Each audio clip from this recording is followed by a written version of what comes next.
कालीकोट सुनथराली विमानस्थलको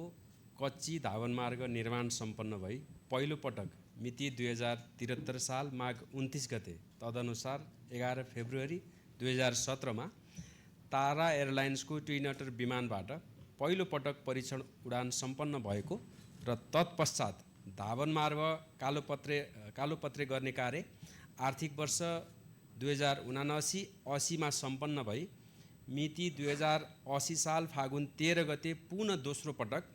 तारा एयरको twin utter विमानबाट सफलतापूर्वक परीक्षण उडान समेत सम्पन्न भइसकेको छ। नेपाल नागरिक उड्डयन प्राधिकरणको स्वीकृत उडान तालिका अनुसार नेपाल वायुसेवा निगमले सुर्खेत कालीकोट सुर्खेत खण्डमा प्रत्येक हप्ताको मङ्गलबार र शनिबार उडान गर्ने अनुमति लिएको भए तापनि मुख्य रूपमा ल्यान्ड फ्याक्टर अर्थात् चल्तीको भाषामा भन्दा यात्रु सङ्ख्याको उपलब्धताको कारणले गर्दा उक्त विमानस्थलमा नियमित उडान सञ्चालन हुन नसकेको अवस्था छ। उक्त विमानस्थलमा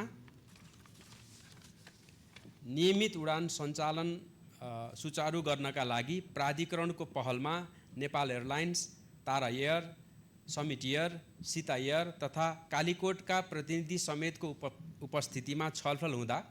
तारा एयरले हप्ताको 2 दिन उडान सञ्चालन गर्न सहमति जनाए तापनि स्थानीय निकाय जोसँग छलफल भएको थियो स्थानीय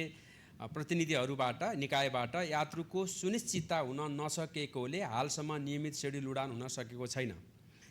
आगामी दिनमा स्थानीय तह र वायु सेवा सञ्चालकहरूबीच आवश्यक समन्वय भई नियमित यात्रुको सुनिश्चितता भएको खण्डमा त्यहाँ आवश्यक पर्ने प्राविधिक जनशक्ति एटीसी सञ्चार उपकरण लगायत अन्य प्राविधिक व्यवस्था मिलाउन नेपाल सरकार नेपाल नागरिक उड्डयन प्राधिकरणबाट प्रतिबद्धता भएको छ र नागरिक उड्डयन प्राधिकरणबाट सो प्रतिबद्धताको पत्र 2083 असार 11 गते चलानी नम्बर 39 को पत्रबाट प्राप्त भएको ब्यौरा पनि सम्मानित सदनमा जानकारी गराउन चाहन्छु। धन्यवाद।